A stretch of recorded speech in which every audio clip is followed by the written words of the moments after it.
A couple of weeks ago, I made a video about how I was going to make a exhaust back pressure sensor setup, and I made it from bits from AliExpress, and I just thought I'd share my progress.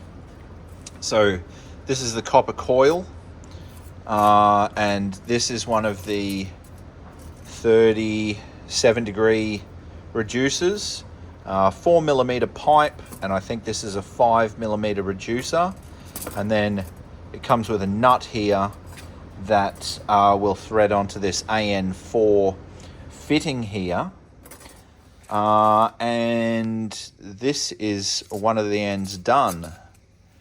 So I just brazed this on just here. Looks a bit ugly, but that's my first time.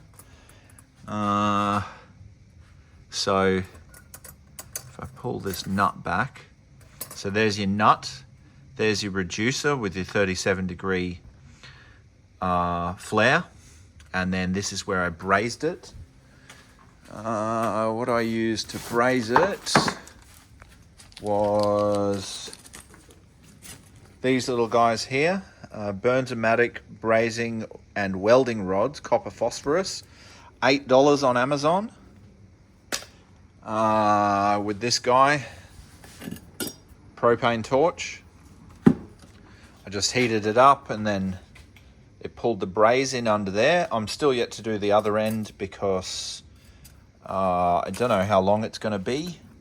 I don't want to braze that on and then find out that I've got meters and meters worth of pipe that I don't need. And then I just finished making this. So what this is a piece of this, I don't even know what size it is, let's call it 50mm pipe. So it's about that long. And then I just got some a piece of flat sheet. Here's a bit of the leftover stuff. So I just got a bit of this, put my thing on there, traced it out, and then I ground the edges of the circles, these bits here. I tacked them on, like this side, I tacked them on, tack. These tacks were a bit wonky, so I just ground them down. Center punched and drilled a hole with a proper carbide bit because it's stainless, so you've got to go really slow. And then again from AliExpress, I got this 1/8 MPT. It's like a little threaded kind of rod thing. It's actually threaded in both ends. So I just cut it in half and I welded one half to the end here. It's a bit wonky, but it'll do the job. Nobody's going to see it. So one of these welded on top. This is just a dummy sensor, but that's basically what the sensor's going to do. And then I began welding around the edge. Again, not my best work, but this top stuff's really thin, and where I was about to blow a hole in it, I just filled it in.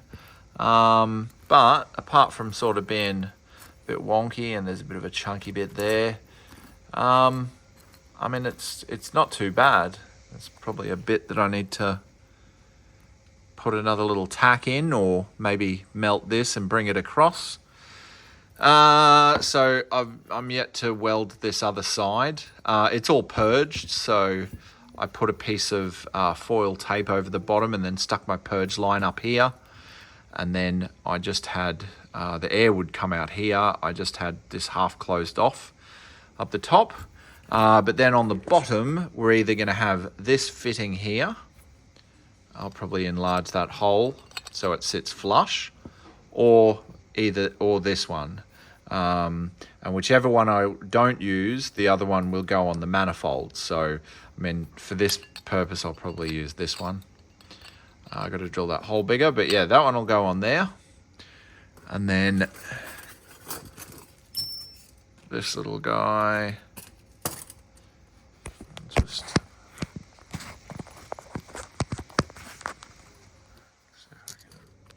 all right, so that's screwed on there. So like I was saying, that'll get welded on there. This one will go on the turbo manifold like that. And that is your AliExpress, what is it? Exhaust back pressure kit. So I added it up. It probably cost me $32 to make this whole thing. And you can buy a kit similar to this from Tarks here in Australia for $132. So there you go. And while this doesn't look the most appealing, it's really satisfying to make this myself. And I can go back and look at it and go, you know what, I did that all by myself. So yeah, if you found that useful, leave us a like. It'll help other people find the videos. If you have any questions, feel free to ask. And thanks for watching. Also, click subscribe, because one day we're going to have to drill a hole in the manifold and set this all up. So if you're interested in that, subscribe to see what happens. I'm not looking forward to pulling my manifold off, because I just did it a couple of weeks ago to weld up some cracks. So we'll have to see how long it is before this stuff's installed. But anyway, thanks for watching the $32 AliExpress exhaust back pressure sensor kit.